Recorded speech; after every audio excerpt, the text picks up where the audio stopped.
Welcome to the Wolverine Digest podcast, the best spot for objective and authentic coverage of Michigan athletics. If you want open dialogue, honest opinions, and in-depth coverage of the maize and blue, this is the podcast for you. And now, here's your host, Brandon Brown, joined as always by Chris Breiler. I just want to start by saying go blue.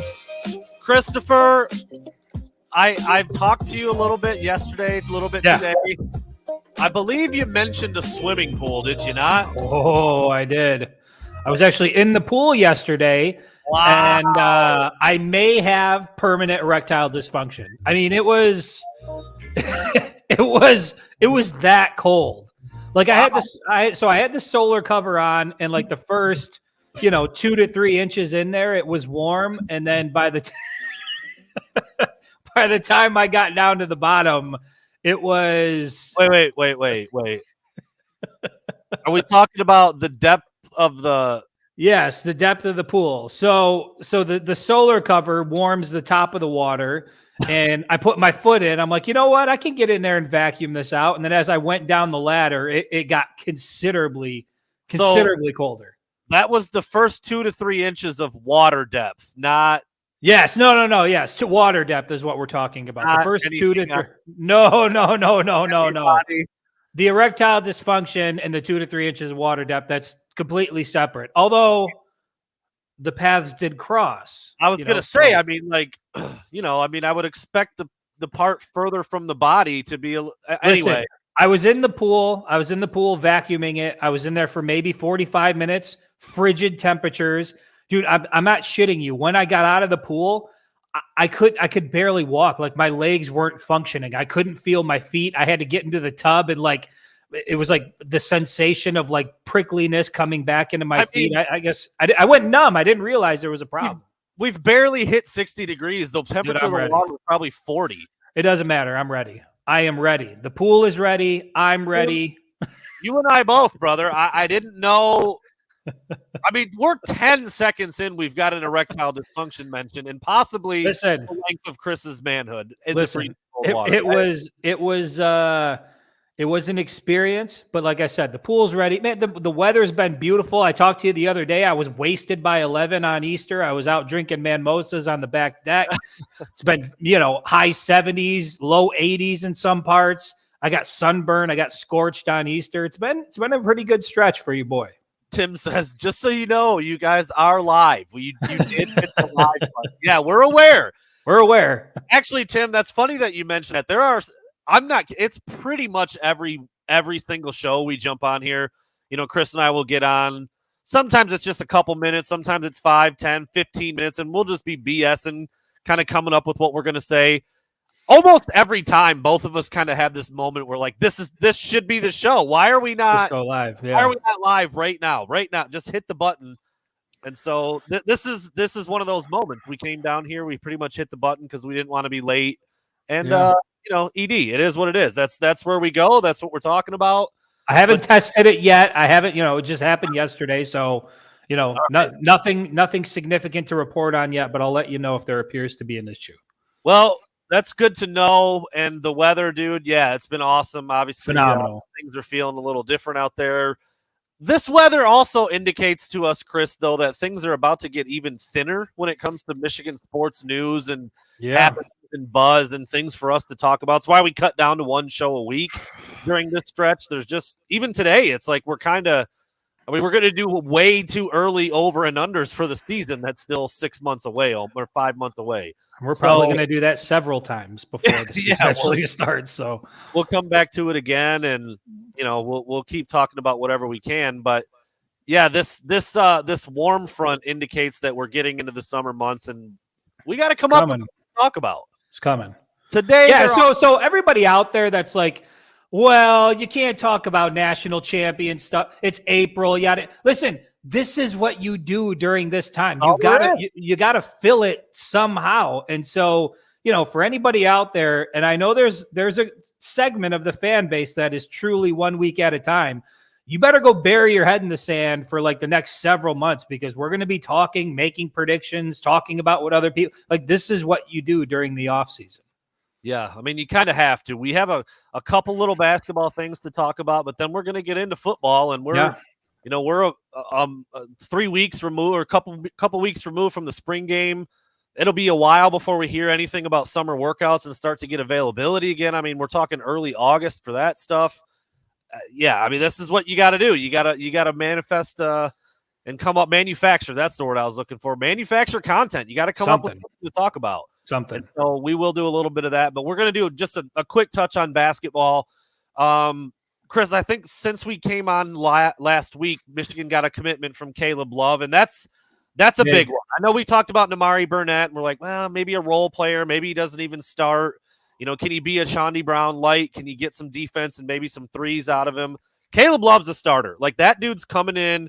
He's playing 30 minutes a game. You hope he can score like he did a year ago. This past season, North Carolina wasn't very good. They didn't make the tournament. But the year before that, on their run to the title game, he was a star.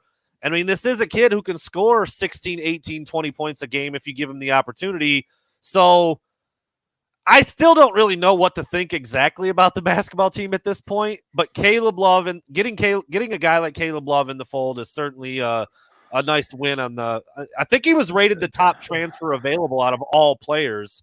And Juwan was able to go out and grab him. So that's maybe until Dickinson went in, right? I think Dickinson is. So it is interesting to see, what the mood of the fan base was at the conclusion of the season after the NIT to where, what Juwan Howard's standing in. There does seem to be now a lot of belief in what he's doing in the transfer portal, and that he's going out and he is getting guys that are, known commodities, guys that are contributors. They played starting minutes. They played big roles on their respective teams. And so, yeah, you're right. It's going to be interesting to see how it all comes together, because we talked about this before. Like, it wasn't that Michigan was starving for talent this past season. I mean, Kobe Buffkin, Jet Howard, Hunter Dick, they had players. They had guys that, were some dudes, but it takes a little bit more than that to make it work on the basketball court. And when you're bringing in transfers from different areas that are used to playing different systems, I know basketball doesn't change too much from one program to the next. It's still, at the end of the day, the basics are still the basics. But it's going to be interesting to see how it comes together. And I know Juwan Howard's not done. I think they had a video call scheduled with, was a guy from Florida State or Tennessee. I know that they're still – yeah, they're still talking with guys in the portal, and so Juwan Howard's still trying to supplement his roster that way. And it's going to be really interesting to see what this team looks like. I mean, it's going to be made up of a lot of guys from the transfer portal that, could play a pretty big role the next season. And I don't know, man. I wonder how successful you can be, in that process when you bring in guys that, were other places and it didn't really pan out, or if they decided to move on for one reason or another. Can you build a championship team that way? We'll find out. Yeah. And I mean, it doesn't sound like the Hunter Dickinson ship has completely sailed yet. Well, but where are you hearing this from? Apparently, Ant Wright had something to say about it, and he knows some things about the basketball program and is pretty plugged in. I'm not privy to that information, but that's out there. There's people talking about that. This is going to make me a dick. Probably. I don't want him back. Want him back. I'm good. I was going to ask you about that. I've talked. I've been. Is the playback still on? Because I'm starting to get the echo. Oh shit! Yeah, I forgot to change it. Go ahead. Let me know if it goes. Amateur hour over here. Listen, I'm sure Hunter Dickinson is, I don't know who he is personally, so this is not a personal attack. But I've talked about this on our show, Brandon, and I've had conversations with you about this offline, where I think Hunter Dickinson is a great player at times, but at other times I feel like he doesn't play up to the type of player that he could be. And I'm interested to see what this program looks like without a guy like that on the roster. And I'm sorry, I feel like anytime you decide to put your name into the portal and go explore other options, I think it's really, really hard to come back and sell everybody on the fact that you're bought into what's going on with the program. To me, it's just a bad look. I feel like if you enter the portal and you go to find greener pastures, the stance from Juwan Howard should be exactly what he said in the statement. Thank you for everything. I learned a lot from you. Best of luck in what you do next. And that should be it. I think it would be, I don't know. I just don't think it would be great for Hunter Dickinson to come back. I think it's highly unlikely. I didn't see what Ant said, but I can't see a scenario where Hunter Dickinson comes back to Michigan. Yeah, I just, God, they'd be so much better with him back. I have a hard time just disregarding that fact. I mean, I don't disagree with you, in that at times he looked a little soft and at times he was more sizzle than steak. And I don't disagree with any of that. There were times where I would be like, dude, just stop doing the arm swing. Just go out there and whoop ass and get a win. How about that? Like, I know it wasn't all him, but like, you're the face of the program. You're a junior at this point, and now he's deciding to leave, and maybe not. That's a weird thing. That's a weird thing to try to figure back out. I mean, does he just go into Juwan's office and say, hey, just kidding, coming back? I still have my jersey. Was that the plan the whole time? Was that the plan the whole time? Is enter the transfer portal and kind of force Juwan's hand to bring in some better talent to surround him? I don't know, but to me how many examples of that are there out there where a high profile guy like a Hunter Dickinson has entered the transfer portal and then ended up coming back to the program? I can't really think of any. It's rare. I mean, you do see a guy once in a while, but not like a headliner like that. That's what I'm saying. A premier player. Football, you've seen it. I mean, much bigger roster. Obviously, some things change. Whatever. Yeah, it's not typical. That's not usually how it plays out. But again, he's the best. He's the best. One of the best big men in the country. It's hard to. You'd almost have to swallow your pride. I mean, I don't. Yeah, actually, Kofi Coburn did that. That's right. He entered his name in the portal and then went back. So we to got Illinois one example, but it's not common. It's Correct. Definitely not common. Guys go in the portal, they end up wanting to leave. That's just how that works. But the guy from Tennessee, by the way, I just want to say his name because it's Olivier Cumwa is how you say his name. Okay. They said it multiple times during the tournament. I was like, that name is wild, but. Yeah, Michigan's still in on a couple of guys who would really contribute next year. And you said it, Chris, like, how do all those dudes mesh in together when they didn't know anything about each other and now all of a sudden they're on the same team? Like, I guess it can work, but that seems like that's a tricky way to do it. And we'll see what Juwan continues to do. So Hunter Dickinson smoke. We'll see what ends up happening there. He still hasn't made a decision. Caleb Love is a Wolverine. I think he's going to be a big time player. How about Caleb Love and Doug McDaniel in the backcourt after going chest to chest, nearly fist to fist? I mean, when they played North Carolina early in the year, I'm excited for that. I mean, I like the firepower options that they have. I think they got guys that can score the ball now, but again, it's when you bring all these different guys in from different programs, how quickly can you get that to work? Can you turn that into a team that can win the conference championship next year? I don't know. And, in terms of what it means for Juwan Howard, I mean, I still feel like it's the situation is the same as it was when it ended the season. Everybody's looking at him saying, look, you received a program that was in phenomenal condition, that was built to win conference championships and make deep runs into the NCAA tournament. And it looks like things have been trending in the wrong direction now for a little while. And so I think all eyes are going to be on Howard. And if this doesn't work and it doesn't pan out, it's going to be interesting to see what the thought process is and how the fan base changes and evolves as the season goes on. And I think just another sign of things just being kind of weird is Joey Baker deciding to just leave. He's not even just going pro. Probably go play overseas somewhere, I guess. I mean, he's not an NBA player. No.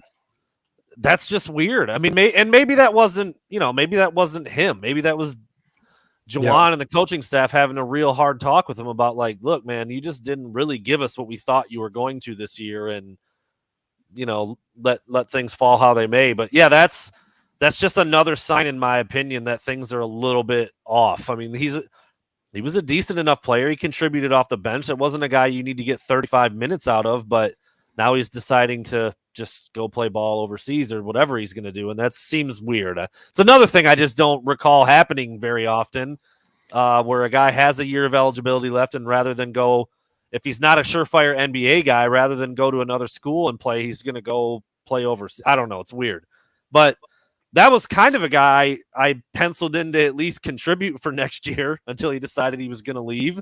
Looked like he was going to be back for his 6th year of eligibility, the COVID year. And now the roster's just, it's all over the place. I mean, yeah, you've got Doug McDaniel, you've got Caleb Love. As of right now, It's going to be Terrace Reed starting at Terrace center, Reed, yeah. which I like him quite a bit, but He's not Hunter Dickinson. He's not Hunter yet. Dickinson, and you lose all of your perimeter length and scoring and shooting with Kobe Buffkin and Jet Howard being off to the NBA. There's nobody to replace those guys. Yeah. I don't know. I don't know what this. I mean, if you had to trot a starting five out there right now, I don't even know what it would be. Let me ask you right now, as it stands, if you were to put your chips one way or another, is this a tournament team yet? No, it's not even close. I think it's worse than this year's team. What's gotten better?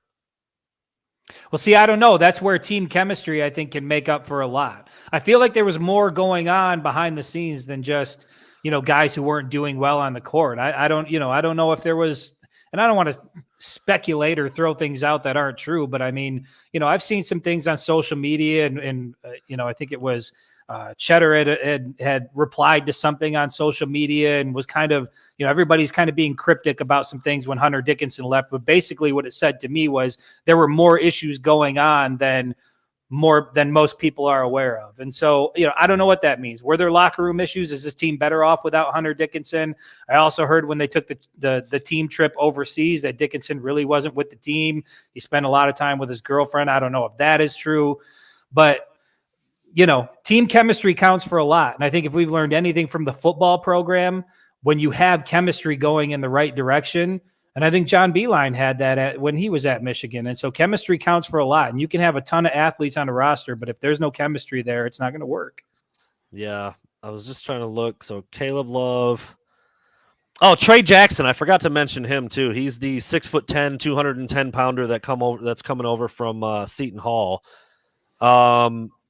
He might end up being. I was trying to put together the starting five and trying to figure out what might look like, and it's a little thin. I mean, you've got George Washington III, a 6'2", 165-pound combo guard coming in, and Papa Gatorade Player of the Year in Ohio.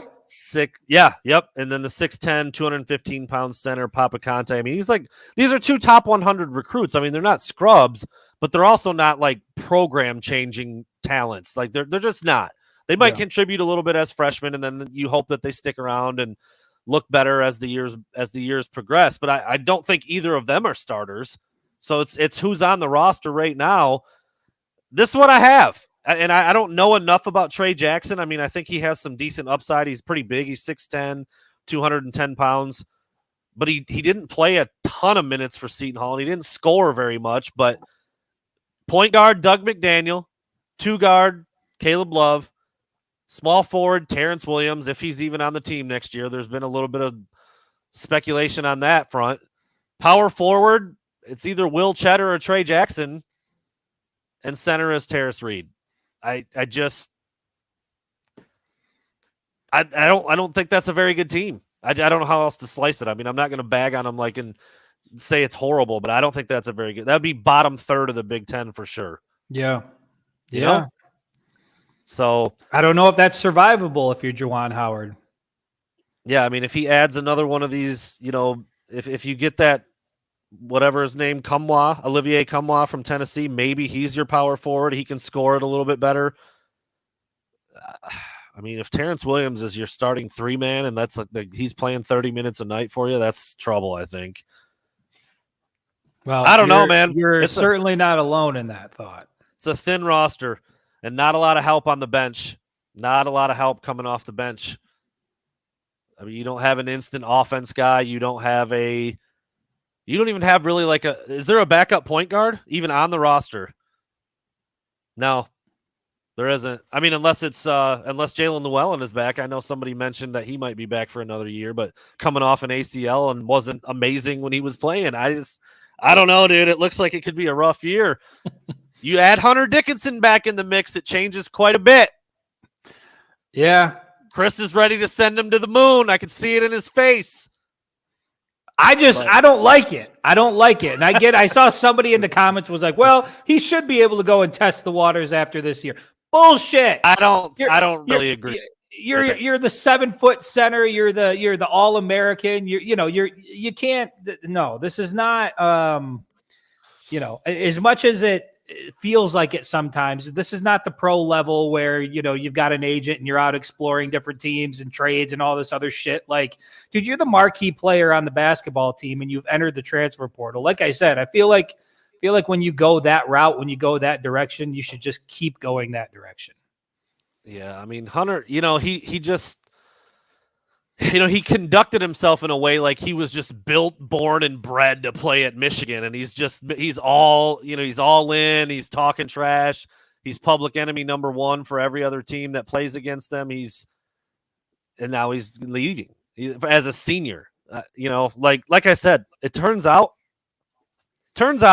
pretty much everything anybody on that basketball program said this year was all lip service and garbage.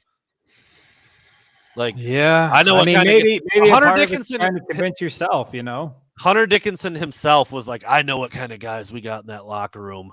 I know what kind. And I'm like, come on, bro. And then like a couple weeks later, he's in the transfer portal. I just don't know. Well, he's not going to sit in front of a bunch of. I understand, but listen here. Look, I'm going to be in the portal here in a matter of weeks. I'm going to chase some NIL dollars and go with a program that can win a natty. I'm sorry, I love you, Michigan, but I got to do what I got to do. I always feel like there's a little bit of a happy medium. I mean, if you feel this way, you shouldn't say stuff on this end of the spectrum. I feel like you could tone it down a little bit, but whatever. We digress. Now we're trying to jump into the heads of 19, 20, and 21-year-olds. That's never. I'll say this: for as much as I think he should stay gone and continue to pursue other programs, if he does come back, there's no question, at least in my mind, that Michigan is better off. But then again, you get into the chemistry thing, and are there issues there, and are there things that, you know, that are going to trip this team up? And I don't know who it was, but didn't one of the Michigan basketball players come out shortly after that transfer and say, we need to reset the culture here? We need to, you know, there was something, it might have even been Cheddar, I think, that came out and said something like that. And so I don't know, man, there's a lot to, like I said before, there's a lot to culture and how important it is. And we've seen it with the Michigan football program and just how much of an impact it can make on turning around a program. And, you know, if Hunter wasn't really fitting in with that, for as talented as he is and for as dominant as he can be at times, it's also a detriment to the team if it's not vibing well. It's really strange too, because Chris, I bet if you go into like the dashboard of the website Wolverine Digest, where we write all of our stuff, and type and search the word culture, like 40 basketball articles will come up about how healthy and strong and solid the culture was like a year ago or 2 years ago under Juwan Howard. We just praised him left and right for how well he did to build everybody up and get everybody on the same page. Well, there's no doubt that winning, you know, it's like the chicken or the egg, you know what I mean? But winning certainly helps cultivate a really good culture when things are going well. It's when things aren't going well that you find out a lot about who you are and who you got. Yeah. Not a lot of highlight tapes and high fives and celebrating going around when you lose 10 games in a row. I mean, like, you know, it is what it is. So I don't know. We'll see what that basketball team's looking like, but I am not at all optimistic when you look down the roster right now. Michigan's still in on a couple other transfer guys, and we will see, man. Juwan Howard coming up on year 4. Is it 4 or 5 at this point? Might be 5. I can pull it up really quick. Yeah. Obviously they won the Big 10 20. Yeah, 5. It should be his 5th season, I think, right? No, I don't even know. I don't know how long he's even been there. There you go. So he has been there. Yes, this will be his 5th season coming. That's what I thought. Okay, so his first season was 2020. Obviously, they didn't have the NCAA tournament. Then he won the Big Ten. The Big Ten, made it deep in the tournament, made another deep run in the tournament again, and then this year misses the tournament. So okay. So there it is. Year 5 going to be a big one for Juwan, and I think that's it could be the witching hour for him at U of M. You can't have a deteriorating roster, getting worse every year, and worse results on the court as well, and miss the tournament 2 years in a row. So anyway, all right, Chris, this was interesting. Not our original idea. Don't typically think of Hugh Freeze as a forward thinker.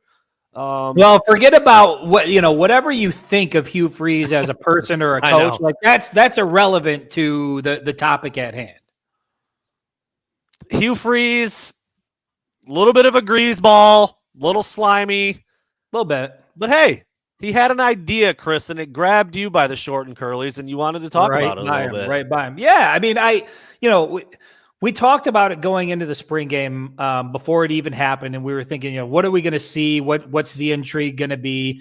And then after being there and watching it, I think it was certainly got to see some of the younger guys play and get minutes.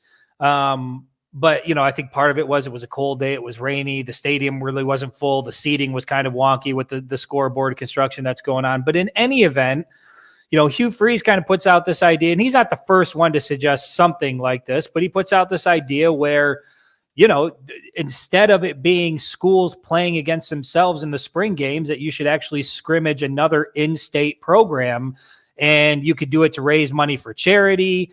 And it would, according to Hugh Freeze, it would help cut down on injuries, because instead of having 22 of your players on the field at the same time all the time, you've now only got 11 of your players on a field at a time. And so I did think that there were some benefits to what he was saying, some interest on my end to see something like that happen. But when I put it out on the Facebook page, on social media, I was surprised to see that a majority of the fans were not about it. They're not interested in watching Michigan scrimmage a Central or an Eastern or something like that, Western Michigan during the spring game. And I was a little bit shocked by that, because to me, I think that does provide much more intrigue. And I think it would be not only something exciting for the fan base, but also something that would be exciting for the players. The biggest thing that I saw, the biggest pushback that I saw, was that people thought it would lead to more injuries, which I just thought was ludicrous. So I wanted to put that to you, Brandon. A, what do you think of the idea about scrimmaging against other in-state programs? Also, let's move it from March to April, because during this week would have been phenomenal to have a Michigan spring game, right? So let's do it when the weather's good. But what do you think about Michigan scrimmaging other in-state programs? Just 11 days later, and look at what we have outside. I mean, Anyway, I love it. I hadn't even thought about the actual math of you have half the players out on the field at any one given time, so that does seem to cut down on the injury risk. And look, man, I've always been an advocate of just playing. You can. David Ojabo blows out his Achilles during his pro day last year. Football injuries, basketball. Kevin Durant rolled his ankle doing a standard left-handed layup at a quarter speed during pregame. I mean, those are two kind of off examples, but I mean the whole you literally had people discussing this a couple years ago with a guy like Myles Garrett, one of the Bosa, Trevor Lawrence, about literally just skipping your entire year, your junior year of football because injury. Well, what are we doing? Are you playing football or are you not? It's an inherent risk that is there. I still think you could have the quarterbacks in a no contact jersey. You could scale some things down a little bit to try to cut down on the impact or the type of tackles. But you can get hurt any day of the week in practice. We see it every year with programs across the country. For a while there, Michigan was really snake bitten. It seemed like 3, 4, 5 years in a row, they lost a very key player before the season ever even started. Jake Butt was lost one year. Jake Ryan was lost one year. It happens. It's just part of the deal.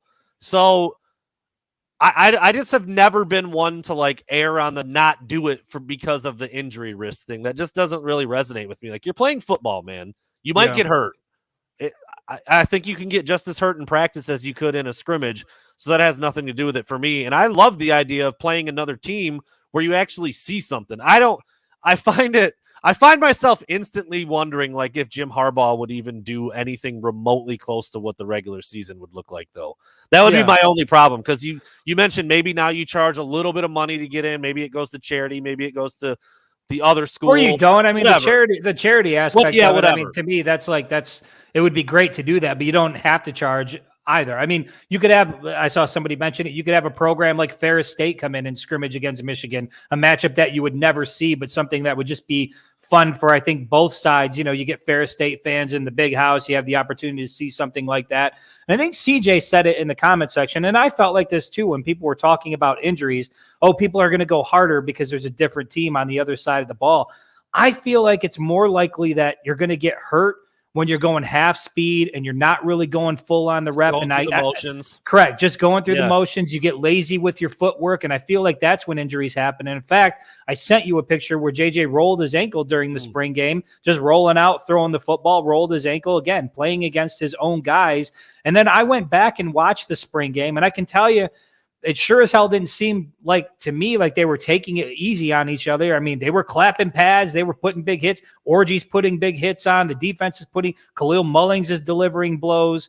So I just dude. Every quarterback not named JJ McCarthy got rocked in that. That's game. what I'm saying. Yeah, Tuttle got rocked a couple of times. I don't think that you're going to see more injuries if you put another team out there, and I don't think it's going to be much different from what you saw when Michigan played the spring game. I don't think it's going to be more violent. I don't think you're going to see more of the playbook. It's going to be more of the same. Quarterbacks are off limits, limited type of offense, but it does provide a little more intrigue for two different fan bases to get the programs together and have a fun sort of spring event.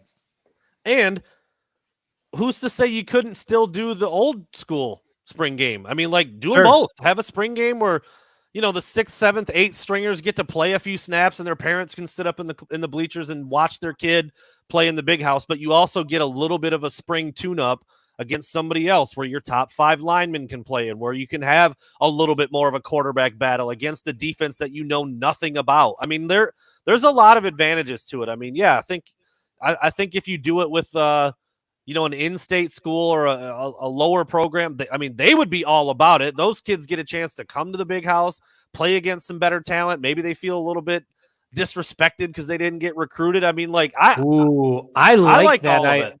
I like Cody's idea of having an alumni team come play against Michigan. I mean, suit up Braylon Edwards again. Can we get Chad Henne now that he's retired? Can we form a team, an alumni team to come play in the spring event? That would be phenomenal. I think there's where you're looking at some injuries. On the other side. On the other side, yeah. Yeah. I'm trying to think of some I was trying to think of some old player, but I couldn't even think of Can we get Harbaugh to suit up at quarterback? Yeah, it's like Rick Dude, Leach. how phenomenal would it be to see Harbaugh suited up in today's uniform, the number 4 jersey, he's got the today's helmet on. Oh man. He comes walking out there he's halfway there on game. You got Jim Harbaugh, you got Mike Hart on staff. I mean, you could make this happen. Dude, you got a couple more, dude. You could suit up old Ron Bellamy out there, Mike Elston. They're all former Wolverines, man. Put them out there.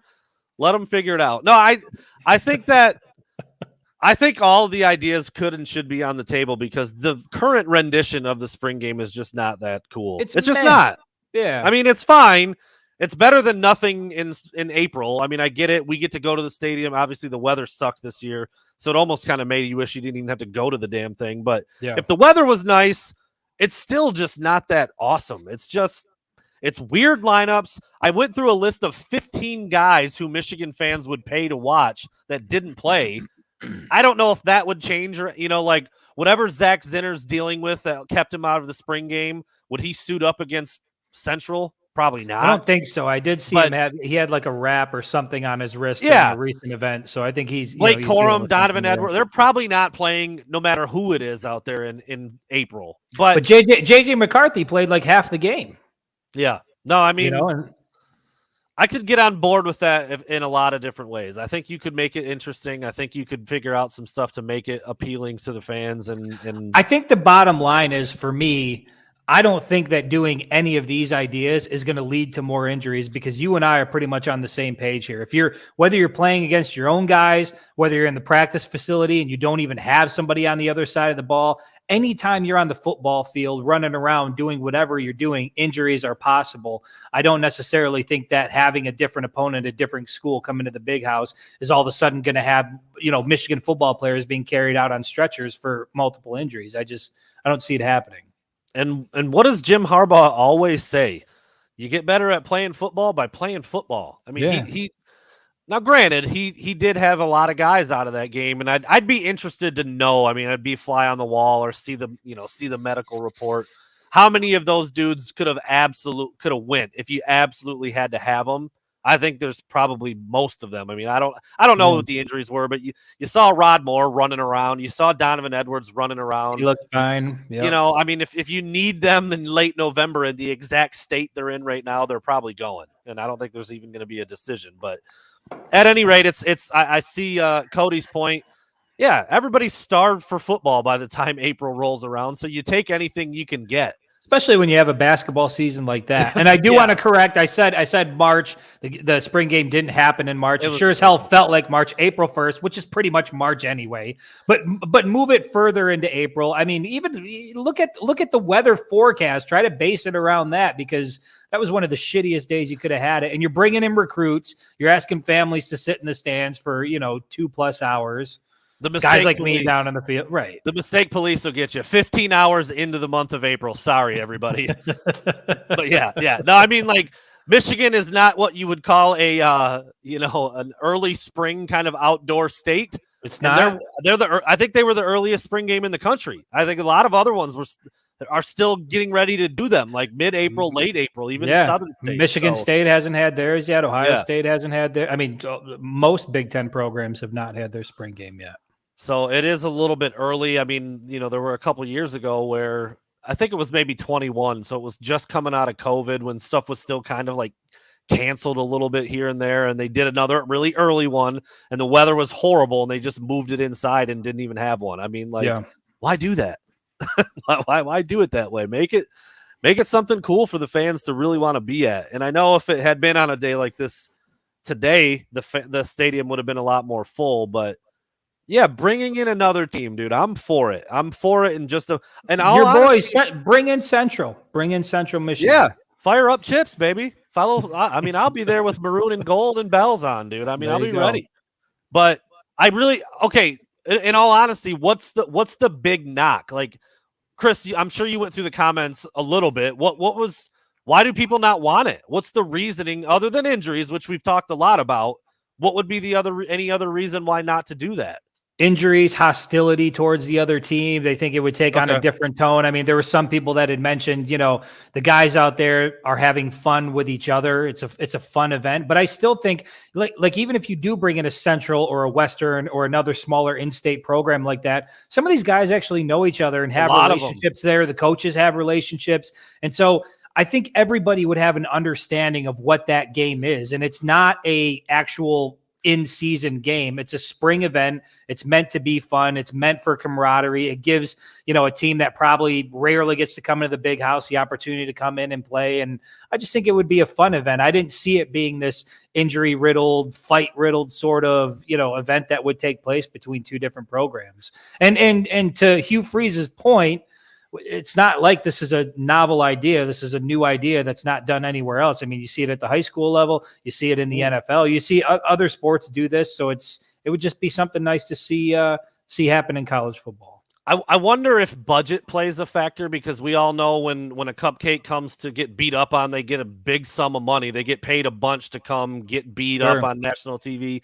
And honestly, for a spring game or a scrimmage or whatever you want to call it, logistically, it's exactly the same as a regular game. You still have to bring all the same people. You still have to bring all the same equipment, all your trainers, all your staff. True. I mean, all of that's exactly the same. And we're not talking about like $10,000. I mean, like if Eastern comes to Michigan, they get like $250,000, $500,000 to come do that.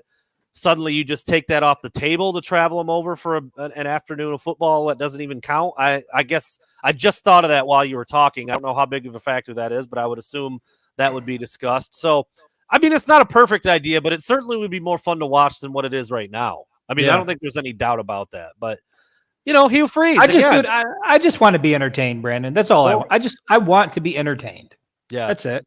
Chris wants to like kick dudes into holes and yell about Sparta and, the gladiators. Are you not entertained? I just want violence. I want violence all the time. Is there anything wrong with that?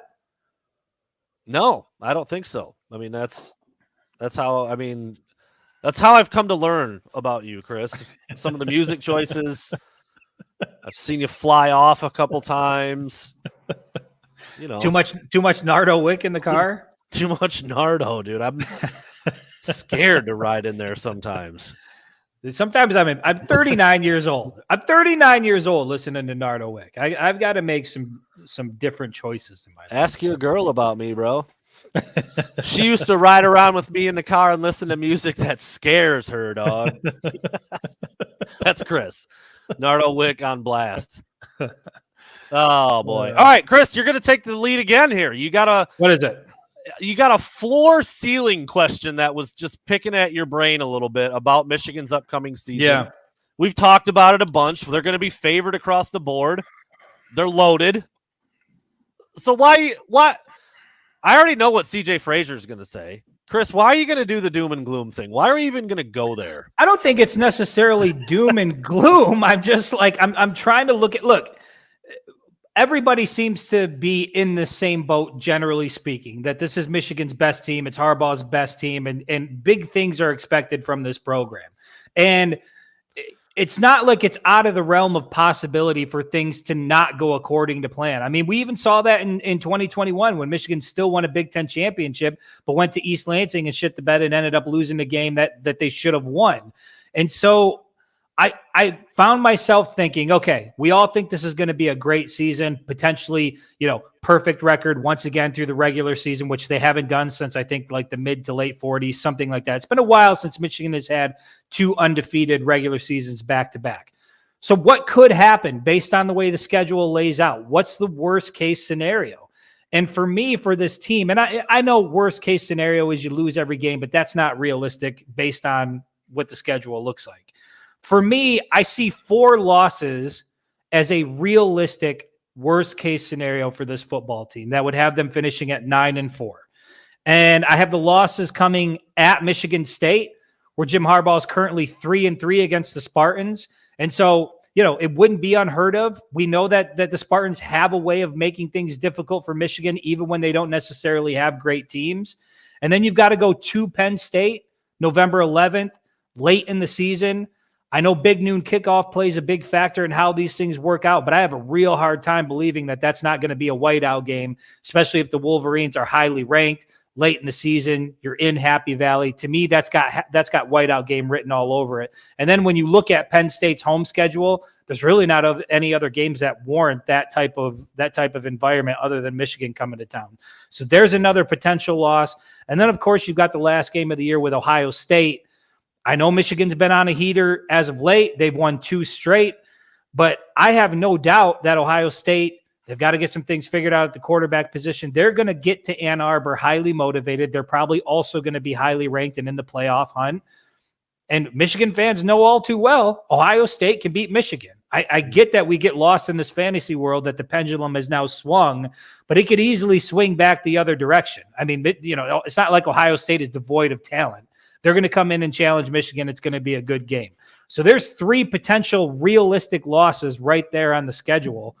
And then, of course, the final loss, the 4th loss, would be the bowl game. And the only reason I put that in there is because we know the 1-6 record. And look, it's hard to count college football playoff bowl losses against the record. I have a hard time doing that. But at the end of the day, it's still a bowl game. You look at the TCU game. That's a game that Michigan should have won if you ask pretty much any person out there. So 1-6 is concerning. And if Michigan, if it goes that direction and Michigan loses 3 regular season games, I could easily see some guys sitting out of the bowl game. You drop the bowl game, and that's how you get to 9-4. So to me, a realistic worst case scenario for this program, 9 wins, 4 losses. I didn't even do the bowl game, and we talked a little bit about this beforehand. Your reasoning is not flawed. I mean, Jim Harbaugh has a postseason issue. I mean, you're 1-6 with pretty good teams. I feel like that is worthy of mentioning. But with bowl games, it's like, well, one thing is what you just said. When you lose a playoff bowl game versus like the Tax Slayer Bowl or something, like, are those things really created equal? I mean, I guess they still count as your bowl record, but yeah, they're not the same. But that also because, like, who the hell knows who they're going to play? If Michigan does stumble, they've got 2 or 3 losses. They're not playing on a New Year's 6 game. I mean, they could be playing anybody, anywhere, and you mentioned it, guys sitting out. So I didn't even go that route. I just went with the 12 regular season games, and I still think 4 losses is like the absolute floor for this ceiling. Well, we talked about one that I didn't really You reminded consider me in of. this list, right? And we talked about it before we went live, and I certainly think there is another. I don't know how good their team is going to be, but in terms of environment and when it falls on the schedule, could certainly see an early season stumble there. It's at Nebraska. That's a really hard place to play. Matt Rule is a very, very good college football coach. They've added some talent to that roster via the transfer portal.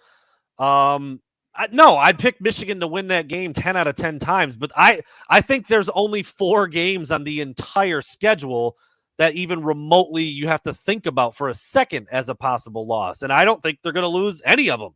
Like if you're asking me to make a prediction, I'm predicting they win all 4 of those games. But I don't give Indiana a chance in hell to beat Michigan. Certainly none of their their non-conference games. No way. Yeah. Rutgers, hell no. Nebraska, Purdue. Maybe. I think Nebraska is a slight maybe.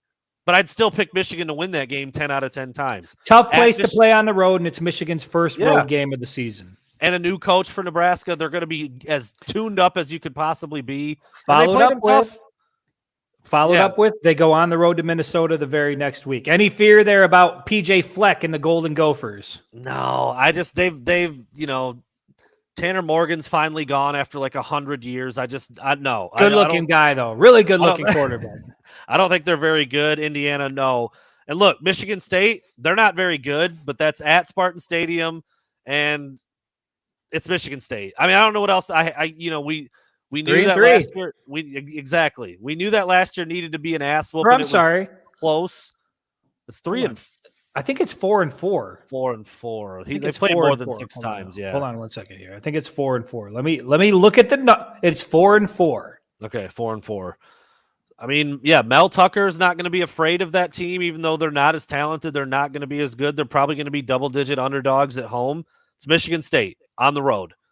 They should have beat them 2 years ago in East Lansing and didn't. It happens. It freaking happens. 4 seasons ago, COVID year, weird year, 21-point favorites, lost at home. Yep. Shit happens in that game, man. So I give it a possibility. Again, 10 out of 10 times, I'm picking Michigan. Purdue, ass whooping. At Penn State, of course, I'd still pick Michigan to win, but that's a losable game.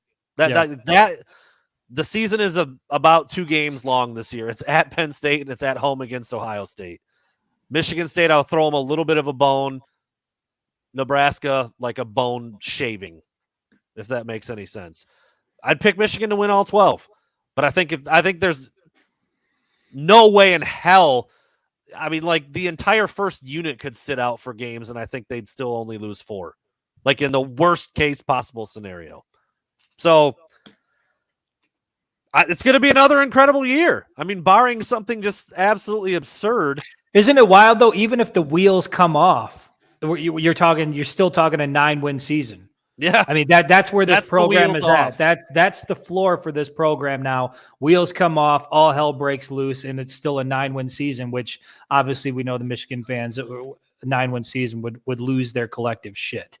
Nick, thank you for the donation, sir. What is that? A donation? I don't even know. I just saw it pop up there. We'll click it. I don't understand how people think James Franklin is not going to screw up Penn State's season. He's kind of a dunce. I agree. You can see it coming. Deer in the headlights look, crunch time, followed by a complete belly flop call. We could get our boy Zach Alden on here to just rant and rave about that. But it's true. It's true, but again, this is a team that won 11 games last year, only lost to Ohio State and Michigan, went out and won the Rose Bowl. And it's not, for me, I mean, taking Penn State's season out of the mix, I'm focused on the Michigan-Penn State game. To me, that's environment. That's Happy Valley. That's Beaver Stadium. That's a highly ranked team, presumably going into what I think will be a whiteout game. And that's just a tough place to play, man. And anything can happen. We've seen it time after time, year after year. They've, to Cody's point, they have their version of J.J. McCarthy now, too, at quarterback. The former 5-star Drew Aller. I mean, I know Sean Clifford was good. He won a lot of games there. He's a gamer, made plays. Drew Aller is a game changer. He's a J.J. type of talent, big, strong kid, can make every throw, NFL arm. And Sean Clifford wasn't that. He wasn't that guy. He'd bug the shit out of you. He'd make a play that you thought he never should make, But Drew Aller's the kind of guy that can do stuff like that all game long and really frustrate you and make your team look worse than they are. So he's coming into a sophomore. He's a year behind what JJ just did at Michigan. Now, I don't know if Penn State's going to be that good or if they're loaded across the board. I don't know their roster in and out, but that kid was a big-time recruit, and he came in spot duty last year, and people were already like, bench Clifford, get him out of there. Put in the new. Get him out. Put in the rookie. So yeah, we'll see what that ends up looking like. And I think this is an interesting question, Chris. So I'm going to throw it up there, even though it wasn't a donation. Rico says he's got a question about what Sharon does as offensive coordinator. That's scary for him. You know what I think? I think it's better than it's been. It's one guy, and it's a guy I trust completely. I never really knew exactly what Matt Weiss did as the OC. I still think Jim Harbaugh inputs himself a lot when it comes to play calling and scheme and approach, but I love one cook. I'm doing air quotes because I still think Harbaugh's, if there's only one cook in the kitchen, Harbaugh's head is poking in an awful lot. But I do like that it's just throwing in seasoning from a distance. Yeah. Like I picture like one of those doors that like swings and he just keeps like Harbaugh's the guy that stands next to the grill and asks you if you're going to flip your shit and if you're going to season it a little bit more. He's just always around.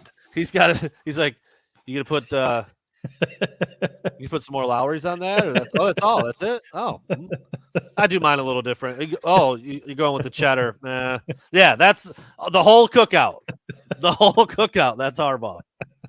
So I'm not scared about him at all as OC. Yeah, I don't know. Well, he said no. I've never even heard that from anybody. He said something during his press conference, and I'm not quoting it word for word, but somebody basically asked about the offensive philosophy. And, according to Sharon Moore, they're going to do whatever it takes to win that particular game. That's what they're interested in. And so I know we get caught up in philosophy. You got to throw the ball more. You got to plan for what's going to come down the road.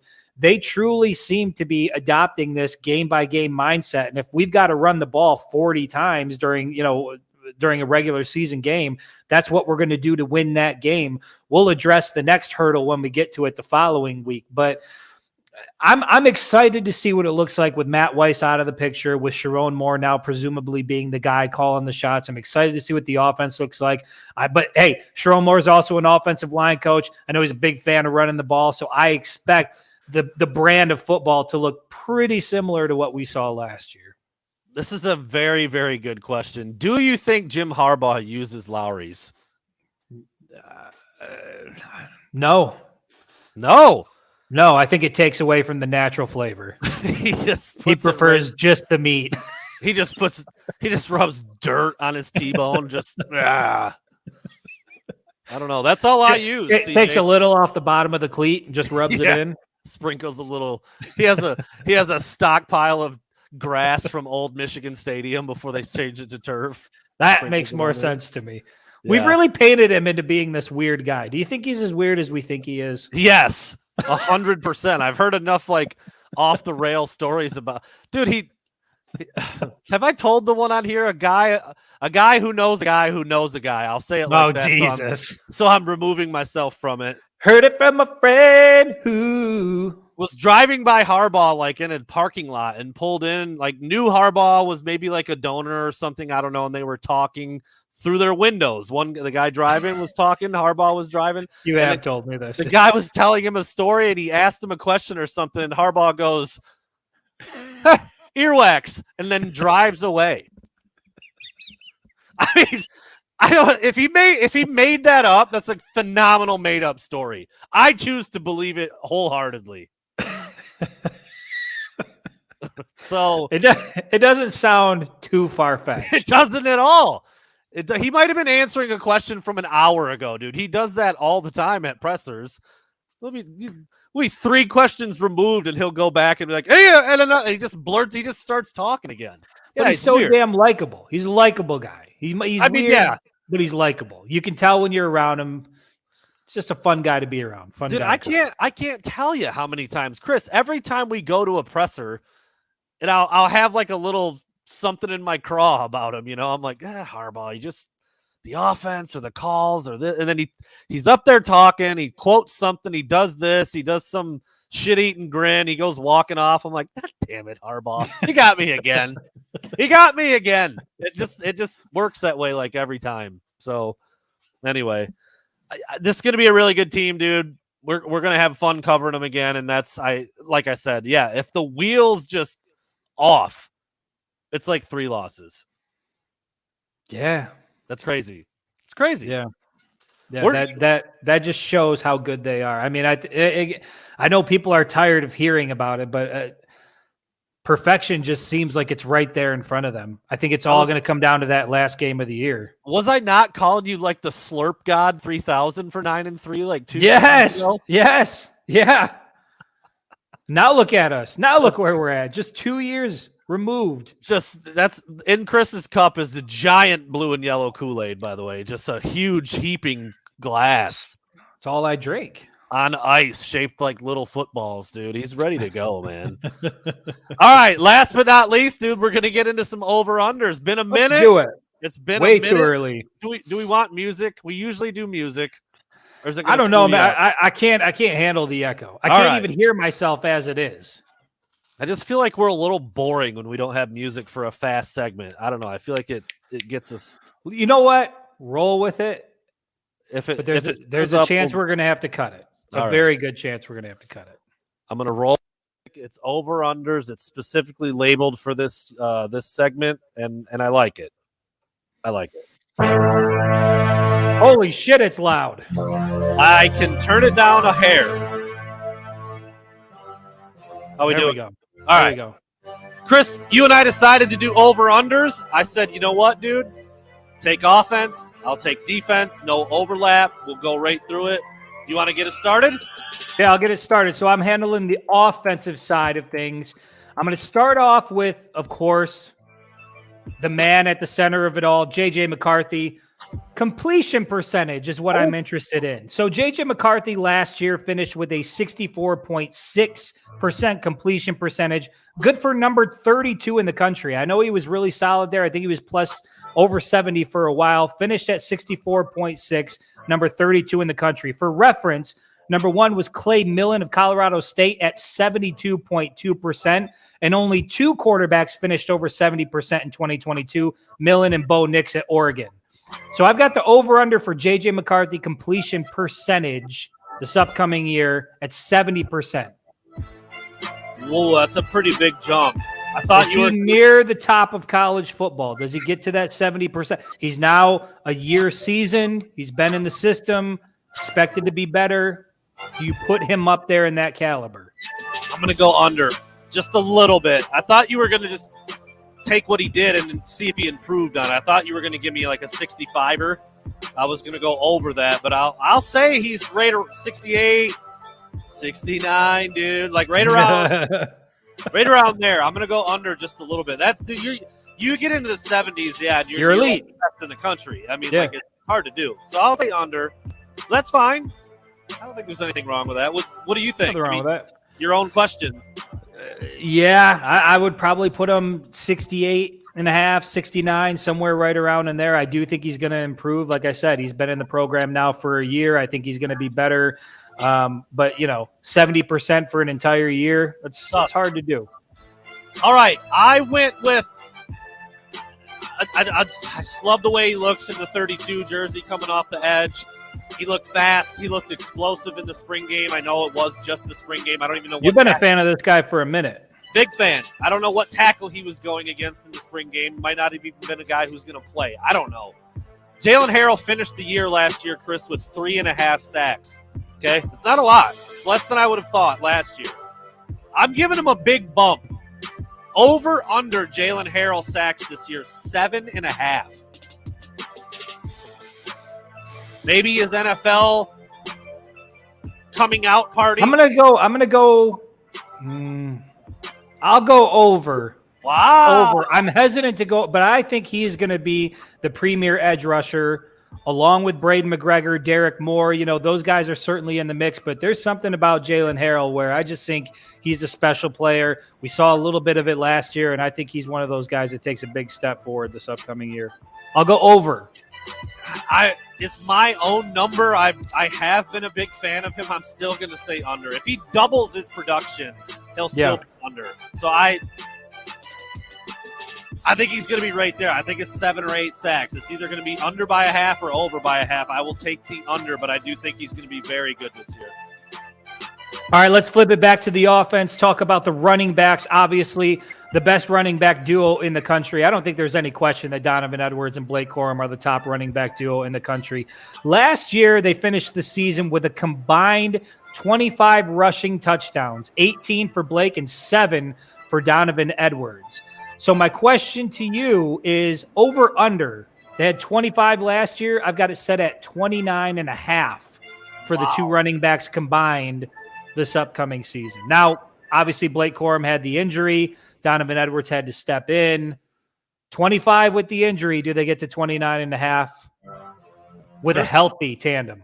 There's some things in there that you like you just said. Well, the injury. Yeah, but he also had a game with 5. Does he do that again? I don't know. Donovan Edwards, a little bit more of an increased role, you would think. You also have a year older J.J. McCarthy. Maybe they ask him to throw it a little bit more. That's a big number. I'm going to go under. I mean, they're going to be dominant. Dude, if they wanted to get 40 rushing touchdowns, they could. I just don't know if you're going to get that kind of commitment to just those two guys to score that many touchdowns. I think it'll be right around the same number again. I think you know, Blake Corum, he had how many himself? 18. Damn, man. Missed Ohio State, missed the Big Ten championship game, missed the college football playoff semifinal. And Donovan's numbers were a little up because Blake A little bit. So I'll say under, but I think they go over 25. I think they improve on last year's number, but don't quite get to 30. I don't think there's any doubt that they improve on last year's number, and I'm going to go over the 29.5, and I think in large part that's going to be Sharon Moore, the offensive line that we think is going to be special. And if these two guys are healthy for a majority of the season, I expect Michigan to run the ball a lot. So I'm going to pick over on the 29.5, and I've got a bonus for you on this one, Brandon. Does Corum or Edwards, probably leaning more towards Corum, but do we see that 20 touchdown mark that Hassan Haskins set back in 2021? Do we see it broken? Now, listen, I know that there was 26 rushing touchdowns by a dude named Elbert back in 1902. And we're, those records to me, it's a little bit different than playing modern college football. Hassan Haskins had 20 in 2021. Do we see one of these running backs go over 20 rushing touchdowns? I mean, Corum would have done it. I mean, he would have done it if he didn't get hurt. It's so hard to know how they're going to use Donovan Edwards this year versus last year. He was clearly the backup last year. I mean, the Penn State game, they both kind of did their thing, but it was the Blake Corum show until he was out. And then Donovan Edwards was like, oh, yeah, I was a 5-star back, too. I'm pretty damn good, and he whooped ass. So, had a pretty good afternoon in Columbus. He did. I'm going to say no. I'm going to say neither of them surpassed the 20 touchdown mark. Like I said, I always hate this. Every time I hear somebody do it, like if a running back has 192 yards rushing, they're like, well, if you take away his 87-yarder, why do you take it away? Did he not have it? So I'm doing that to myself, though. If you take away the 5 touchdown day for Blake Cole, he could very easily have 5 again. I realize that, but it's not that common. So I will say no. I think Donovan Edwards plays more. I think J.J. McCarthy's a little more involved in some other ways. I think Blake Corum's still your bell cow. I think he could get 18 again. That'd be right where I'd put him at. I'm going to take over for Corum because I'm taking over on the 29.5. I think Corum gets to 21, maybe 22, and then you've got Donovan Edwards who kicks in another 8 or 9 touchdowns, and so they're going to be up over 30 on the ground. The awesome thing is that it's you just said it that way. That's a very attainable number. Yes. 22 touchdowns for Corum, 8, 9, 10 for Donovan. Which we know he would have had if he didn't go down against Illinois, so we would have had that. Then Donovan Edwards, I can certainly see him adding another 2 or 3 to his total from last year. Maybe Jim Harbaugh can appeal something and try to play with 2 footballs. I mean, there's just not enough carries to go around for both guys. That's what the it's problem. To. Good problem to have. It is. All right. Everybody's favorite current number 2, Will Johnson. Future All-American Will Johnson. I'll say it. He had 3 interceptions last year, Chris. Rod Moore led the team with 4. Will Johnson over under 5.5 picks this year. Dude's never going to come off the field. Over. Wow. Too good, too talented. They've got 3 games right out of the gate where he might have 4 in the first 3 weeks. You said it at 5.5? 5.5. It was double his production. I'm easily taking the over on that one. Yeah, I think Will Johnson is going to be a superstar this year. We saw it towards the end of the season playing against Ohio State, made some big plays there. I think he had 2 picks in the Big Ten championship game. He played phenomenal defense in the college football playoff semifinal. I will easily take over 5.5 interceptions. I will take the over as well, but CJ Frazier does make a good point. Will he get thrown at enough? Being that he's very clearly the best corner on the team. He'll get thrown at enough to get 5.5. I think so too. Because Michigan's also going to be winning a lot of these games. You're going to have to throw. I think he's not going to be able to run on this defense. He's destined for stardom. He's pretty much already there. I'll say over as well. I mean, I don't think he's going to, triple it up or get 15, but I think he can get 6. He'll get 6. I'll take 6, 7, 8, 9, maybe 10. Double digits. All right, back to the offense. Scoring offense. This was impressive for Michigan last year because you look at the way that they play offense, you don't really view them as a high-scoring offense, but they finished number 6 nationally last season. They averaged 40.4 points per game. As a comparison, number 1 in the country was Tennessee at 46.1 points per game. So I've got the over-under for Michigan set at 41.5 points per game. And for reference, 41.5 this past season would have put them at number 3 in the country. So do they increase it by basically a point this year? Does the offense continue? What was the number last year? 40.5? 40.4. And I've Okay. got the over-under set this upcoming year at 41.5. Does the offense continue? I'm taking the over. I think they're going to be better on offense. JJ as the guy from out of the gate. So this is a top 5 offense in your mind? Yes, it is.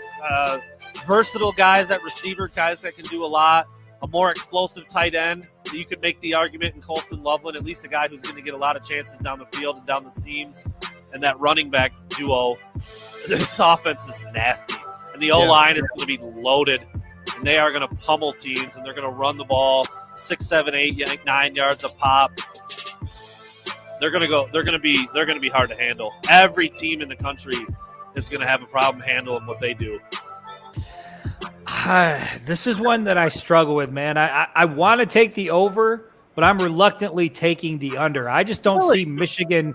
I don't see Michigan averaging over 40 points a game throughout the duration of the season, especially if they're going to be running the ball as much as I think they are. I think they're going to control time of possession. I think Blake Corum and Donovan Edwards are certainly going to be able to do their thing, but I think they take a slight step back. I would take the under, or maybe they keep pace for what they did last year. They stay right around that 40-point mark, but I'll take the under at 41.5 points per game. What was number 1? Do you have that in front of you? Yeah, number 1 was Tennessee at 46.1. 6. I think Michigan's going to score like 42 points a game this year, man. They're going to score 50, 60 plus. I mean, you look at the first 4 weeks, ECU, Bowling Green, Rutgers, Indiana, Purdue. I mean, they're going to put up, mid-40s against all those teams. I think, yeah. Wow, man. Fun. That's fun.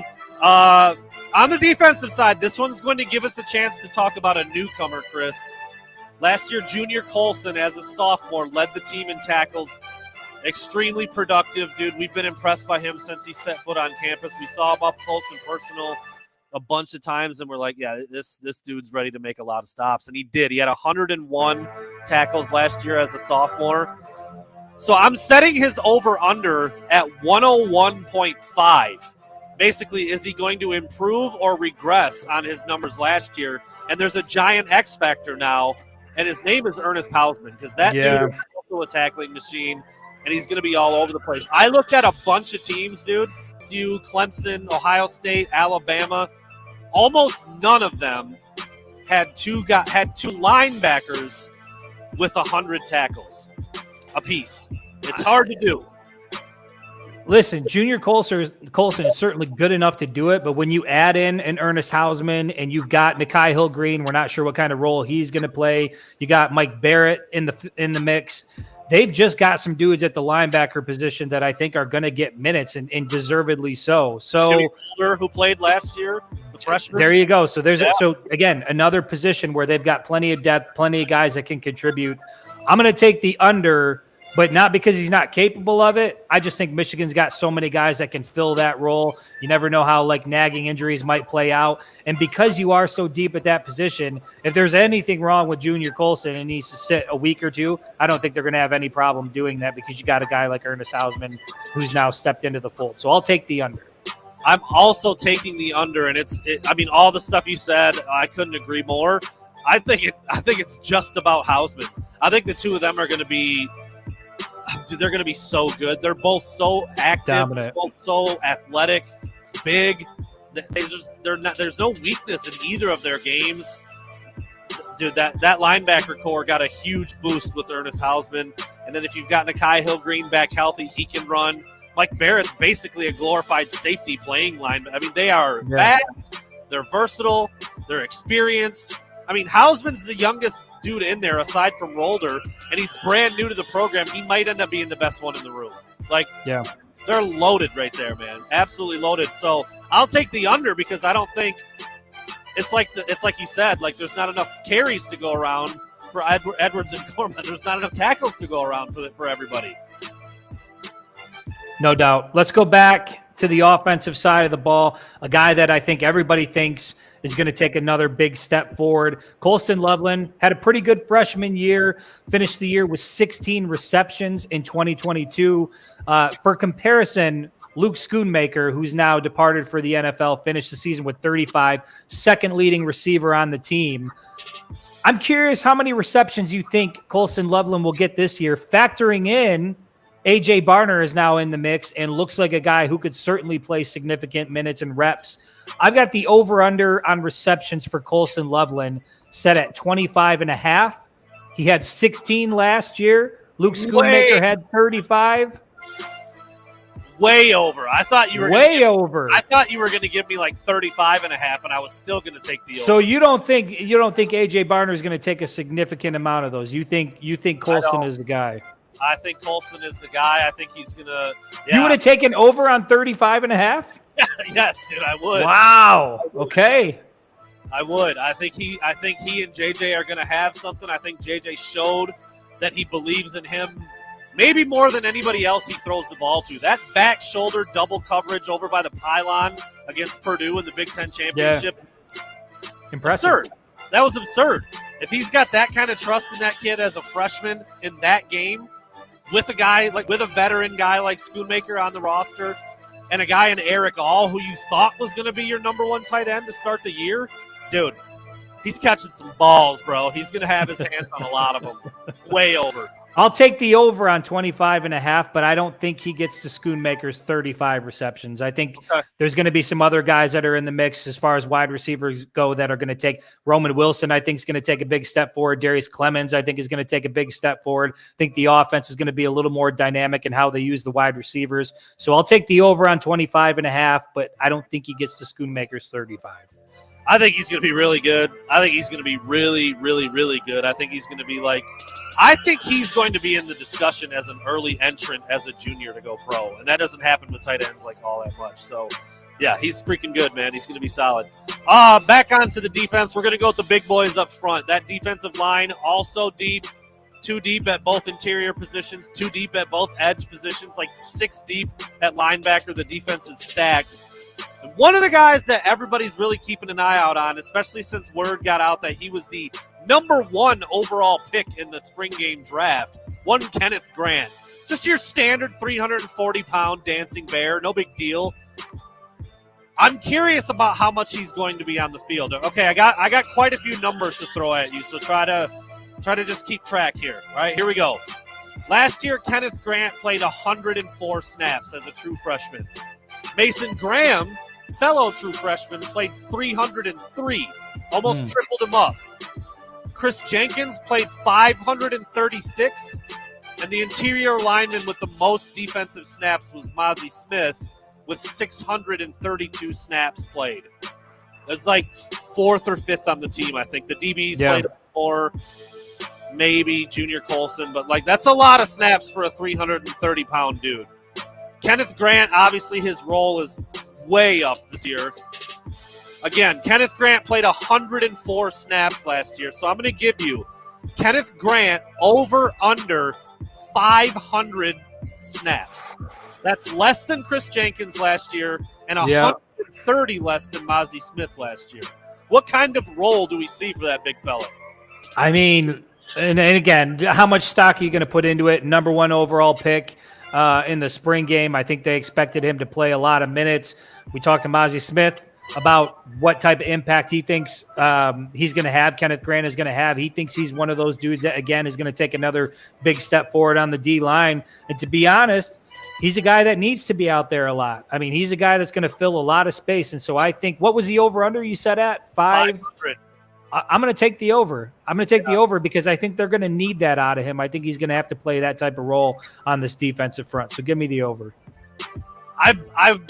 I went back and forth with myself on like where to put this. I was going to do 300 at first, and I was like, yeah. Then 4.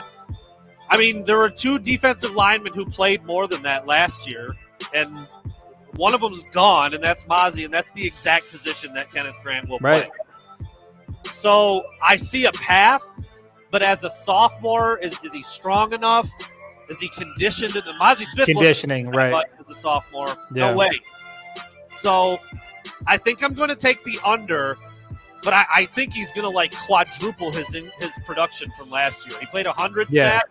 He's going to be north of 400 this year. I'm almost positive. It's going to have to be. They're going to need that out of him. But you get more out of Mason Graham, Rayshawn Benny, playing a little bit more. So I'll take the under for Kenneth Grant, but I'm with you. He needs to be out there a lot. Like if he's going to be Mozzie 2.0, if he's going to be that guy that stuffs, 3 gaps up front, he's got. I mean, who did he put on his ass in the spring game? Was that Gentry? Yes. That he tossed around like a child. If that's the type of Kenneth Grant we can expect to see, I think 500 snaps. I'll take the over on that. And that's what I'm expecting. It sounds like a ton, but there were like 7, 8, 9 guys who played more snaps than that on defense. Not over the course of 14 games. Not linemen, like interior linemen. It was only 2 guys. Yeah, Jenkins and Mozzie Smith, but that's an attainable number for a guy who needs to step up big time.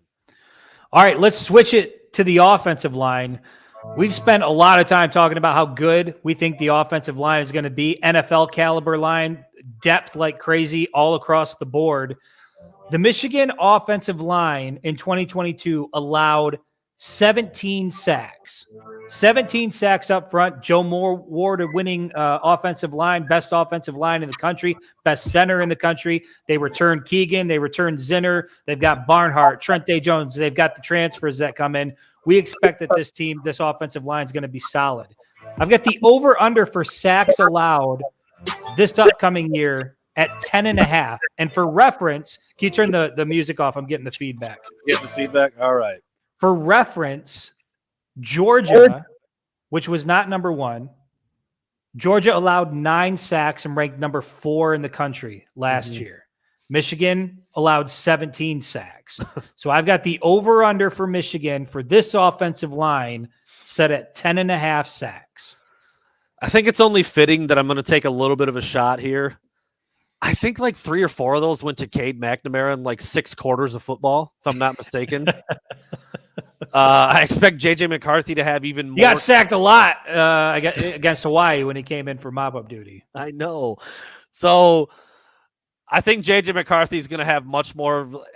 I just envision him having such command over this offense this year.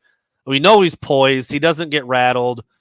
He flits around a little bit back there once in a while. That's about the only time he gets sacked. I mean, there weren't any like lookout blocks or, where he's really doing something where he's not paying attention and he gets lit up. It was a lot of like he'd run around a little bit, get tripped up, or maybe he'd take off running and technically didn't get back to the line of scrimmage, so it was a sack. I'd actually be interested to see how many times J.J. McCarthy got like dropped while in the pocket. It was not a lot. Yeah.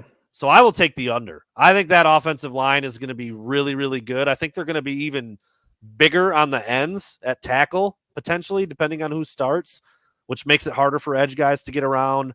You got Barner now, who's damn near a sixth offensive lineman. I mean, they're going to be good up front, man. Really good. I'll take the under.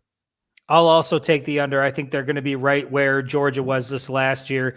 Talk about the mobility of J.J. McCarthy, his ability to escape the pocket. Not going to have Cade McNamara out there who doesn't have the mobility and who took, I didn't look at what the number was, but I would imagine out of those 17 sacks, he was probably responsible for 6 or 7 of those sacks. I think it was I would have said a little lower than that, but yeah, he had a handful. Right. And was it UConn? That was the final game, right? So we had week 1, week 2, week 3, and I don't think he played after week 3, if memory serves me correctly. Yeah. And I think he was sacked at least once in every game, but multiple times in a couple of those. And there may have been a couple others too, like when Orgy gets in there and doesn't get to the line of scrimmage. Maybe, I don't know. So there you go. So in any event, I'm going to take the under on 10.5. I think they're going to be right where Georgia was last year. I would put them right around that 9 mark, which would put them top 5 in the country. Yeah, it's just going to be a really good unit up front. Super smart center. I mean, you go from one like genius veteran center in Olu, who was at Virginia, a really good school. You talk to him for a minute, you're like, this kid could be like an astronaut. And you just replace him with a kid from Stanford who's started 30 games. And it's just going to keep moving, man. It's just going to keep moving forward. All right, my last one to kind of put a bow on this, looking at the defense as a whole. I mean, Jesse Minter has become one of our favorites. He's a star on the staff. He's making $1 million a year, deservedly so. He took a very, very good Mike McDonald defense without Aiden Hutchinson, without David Ojabo, and made it better in virtually every statistical category that matters on defense. He's a stud. He's an absolute stud. And last year, they gave up just 16.1 points per game. It was, I think, 6th in the country, if I'm not mistaken, for scoring defense. So I'm wondering, Chris, I'm not even gonna move the slider. I'm just gonna leave it right there. Over under 16.1 points. Does Jesse Minter figure out a way to make it better again? Listen, man, there was that stretch where was it the fourth quarter they outscored opponents 100 second half, wasn't second it? half. It was either the second half or the fourth quarter, whatever it was like 100-3. Yeah. It was an incredible stretch. I know Penn State was lumped into that. Obviously, they only gave up 3 points to Ohio State. I think it's really hard to do that, man. And you're going to have programs that are now coming at Michigan. This is the 2-time defending Big Ten champion. You're going to have programs that have Michigan in their sights, even more so than normal. I think anytime you play the University of Michigan, you're always trying to play your best. But I think they're going to get everybody's best effort this year. What was the number? 16.1. I'm going to take the over. Okay. I'm going to take the over. I think that goes up a little bit, but I think, again, they're still scoring 40 plus, even if it goes up to, 17, 18, whatever it is. I still think the scoring differential is going to be significant. I'm not necessarily challenging you because I do think either way it's going to be really close. I mean, it'd be like 15-5 to 16-5. I mean, I'd bet it's in that range. If you think it's I'm putting words in your mouth a little bit, but if you think the scoring defense is going to be a little higher, you think the defense is going to be a little worse, or is that too strong of a word? Like, I'm trying to figure out where they're not as good, and I can't do it. So I'm taking the under. Not necessarily worse, but if Michigan is up big and they're pulling starters and the opposing offense is still trying to score the ball, I just think you're going to see a little bit more of that this year. And I think you're going to get a better second half effort this year out of Ohio State. I think you're going to get a better second half effort this year out of Penn State than what you got last year. So when you combine all those things, I think the number goes up slightly. It might be, 16.3, 16.4. I don't think it's going to be significant because the defense is really good, but they do have to replace some experience. They are going to be tested a lot. And I think some teams that really shit the bed in the second half last year are going to have a better effort this year.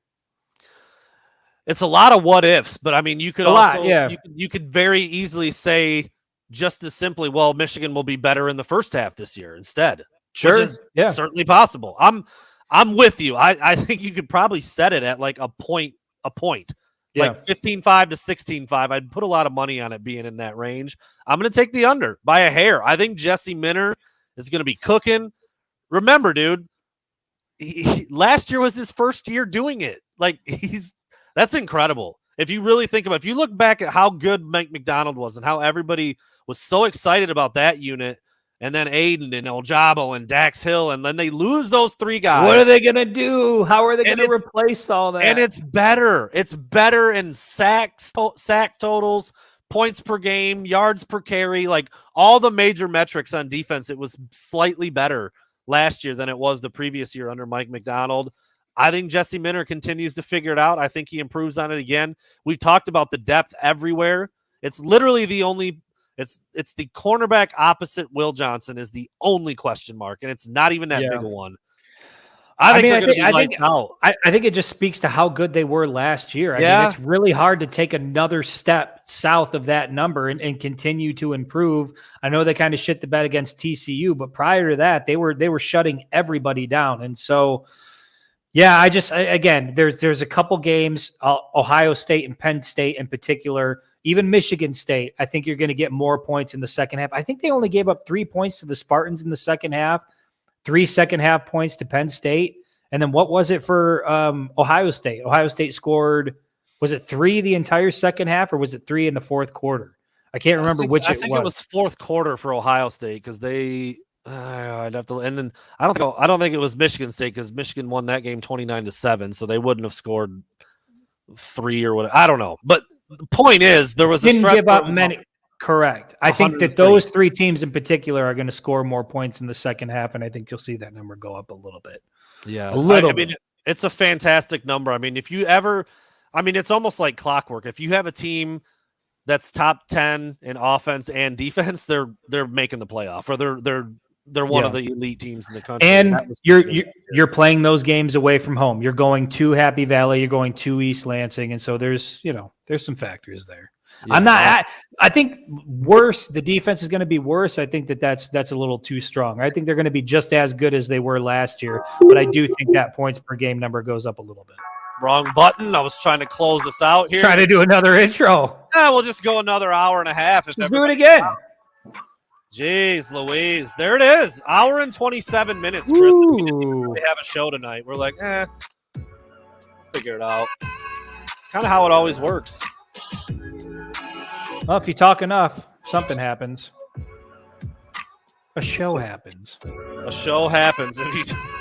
That's beautiful, dude. You talk enough, a show happens. Massage the teeth. Get it. Where is that guy right now? You addicted to sex? Sex addiction or something? I'm just going to hit a bunch of drops because we don't use the board anymore. So pulled it out, showed it. Oh, I'm going to miss that this year. I spend a lot of time on my torso here. That's your big boy. No more sledgehammer. I know, dude. I know. I might as well take that one. Might as well take that one right off the board. Maybe we'll have a new sledgehammer this year.